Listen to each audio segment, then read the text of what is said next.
Eigenlijk ben als kind denk ik al altijd heel creatief geweest. Ja, ik vond dat altijd best wel lastig om te uiten.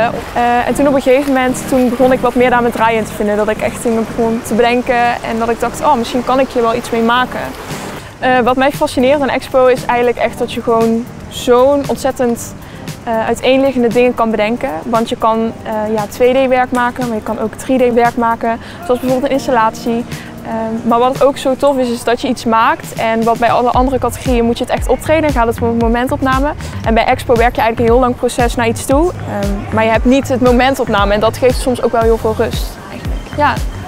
Ik denk als je als maker of als iemand die dat je denkt van oh, ik wil heel graag dingen maken, dat kunstbende echt de perfecte plek is om eigenlijk die dingen te laten zien.